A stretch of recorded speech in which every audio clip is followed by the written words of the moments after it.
हरे कृष्णा। सनातन दिव्यता में आपका स्वागत है और मैं हूं पदम गुप्ता। श्रीमद् भागवत कथा प्रसंग में अष्टम स्कंद में गजेंद्र मोक्ष का प्रसंग है।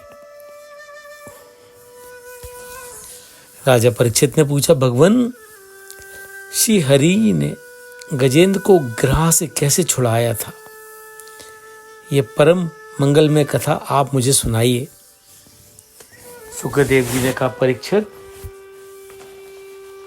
क्षीर सागर में त्रिकुट नाम का एक सुंदर पर्वत था। उसकी तराई में महात्मा वरुण का एक सुंदर ऋतुमान नामक उद्यान था। वह अनगिनत पुष्प पल्लवों से सुशोभित था तथा उसके मध्य एक विशाल सरोवर भी था। उस पर्वत में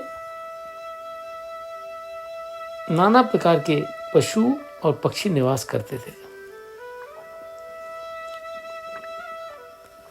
वहीं बहुत सी हाथिनियों के साथ एक गजराज भी रहता था। वह बड़े बड़े शक्तिशाली हाथियों का सरदार था।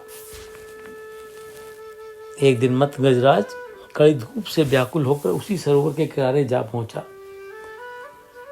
उसमें प्रवेश कर पहले तो उसने अपनी प्यास बुझाई और फिर उसके निर्मल जल में स्नान कर अपनी थकान मिटाई।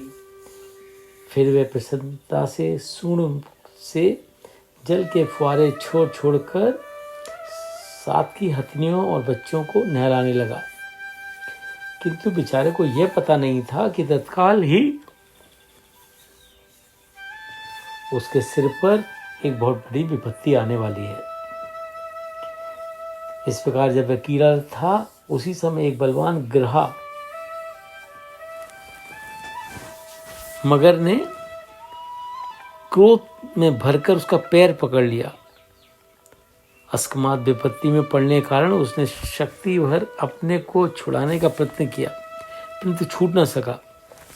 यह देखकर हाथी हाथिनियों को बड़ा दुख हुआ। बहुतों ने उसे सहायता पहुंचाकर जल से बाहर निकाल लेना चाहा, पर वे असफल रहे। गजेंद्र और ग्रहा अपनी पूरी शक्ति लगाकर भिड़े थे। अंत में बार बार जल में खींचे जाने से उसके शरीर का बल जाता रहा और वह हतोत्साह हो गया। उधर ग्रहा तो जलचर ही ठहरा, उसकी शक्ति बढ़ती ही गई। वह और भी बल लगाकर गजेंद्र गहरे पानी की ओर खींचने लगा। गजेंद्र अब अपने को छुड़ाने में सब तरह से असमर्थ हो गया। थक हार कर अब वह इस परिणाम पर पहुंचा कि यह ग्रह विधाता की फांसी ही है। इसलिए अब मैं संपूर्ण विश्व के एकमात्र आश्रय भगवान श्री हरि की शरण लेता हूँ।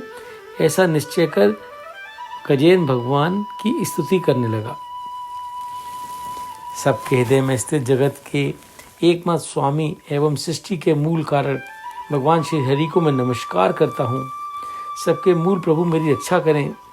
जिसके मंगलमय स्वरूप का दर्शन करने के लिए महात्मागण संसार की सभी आसक्तियों का त्याग कर सबकी भलाई करते हैं तथा वनों में जाकर तपस्या और कठिन व्रतों का पालन करते हैं, वही मुनियों के हृदय सर्वत परमेश्वर मेरे सहायक हों। जिनके ना जन्म कर्म है और ना नाम रूप में, उन्हीं अनंत शक्तिवान परमात्मा को नमस्कार करता हूँ। वे स्वयं प्रकाश और सबके साक्षी परमात्मा को, जिसे विवेकी पुरुष अपना अंतःकरण शुद्ध करके प्राप्त करते हैं तथा जो मन वाणी और चित्त से अगम्य है, उसे मैं प्रणाम करता हूँ। जैसे समस्त झरने नादि आदि का अंतिम आश्रय समुद्र है, वैसे ही समस्त जीव अंत में आपकी शरण ग्रहण करते हैं। परम करुणा में आप भक्तों का कल्याण करने में कभी देर नहीं करते। जीवन मुक्त पुरुष निरंतर आपका चिंतन करते हैं। आप ज्ञान स्वरूप परमात्मा को मैं प्रणाम करता हूँ। आपकी शक्ति अनंत है, आपकी महिमा अपार है। आप शरणागत वत्सल हैं। मैं दीन गज हर प्रकार से आपका शरणागत हूँ। प्रभु मेरी रक्षा कीजिए। परीक्षित, काल बली है। ये सांप के समान सबको निगल जाने के लिए वेग से दौड़ता रहता है। इससे अति भयंकर भयभीत होकर जो भगवान की शरण पकड़ लेता है, प्रभु उसे बचा लेते हैं। गजेंद्र की इस हार्दिक प्रार्थना पर सर्वात्मा नारायण तत्काल प्रकट हो गए। उन्होंने देखा कि गजेंद्र अत्यंत पीड़ित हो रहा है। नारायण को आया देख गजेंद्र अपनी सूंड से एक कमल का सुंदर पुष्प ऊपर उठाकर बोला, भगवान आपको मेरा नमस्कार स्वीकार हो। भगवान ने गजेंद्र के साथ ही ग्राह को भी सरोवर से बाहर खींच लिया। उन्होंने सुदर्शन चक्र से ग्राह का मुख फाड़ डाला और गजेंद्र को छुड़ा लिया। चक्र का स्पर्श होते ही उस ग्राह को भी तत्क्षण दिव्य शरीर प्राप्त हो गया। एक ग्राह होने से पूर्व हहु नाम का एक शेष गंधर्व था। देवता के श्राप से उसकी यह गति हुई थी। अब भगवत कृपा से वह पाप मुक्त हो गया। उसने सर्वेश्वर श्री हरि के चरणों में प्रणाम किया और सबके देखते देखते गंधर्व लोक को चला गया।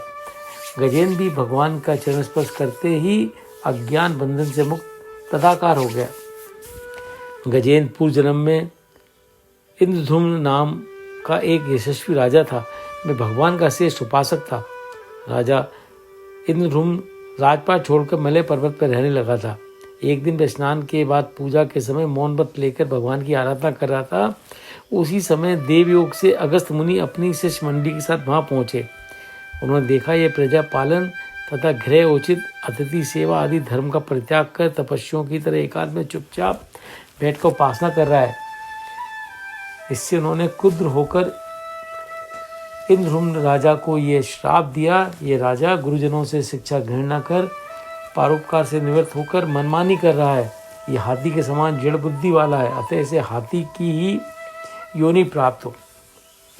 परीक्षित, अगस्त ऋषि इंद्रधुम्न को शाप देकर वहां से चले गए। राजर्षि ने इसे अपने प्रारब्ध का दंड समझकर संतोष मान लिया। शापवश उसे हाथी की योनि प्राप्त हुई। परंतु भगवान की आराधना का ऐसा प्रभाव है कि हाथी होने पर भी इंद्रधुम्न को भगवान का स्मरण ही बना रहा। हरि ने उसका उद्धार कर उसे अपना पार्षद बना लिया।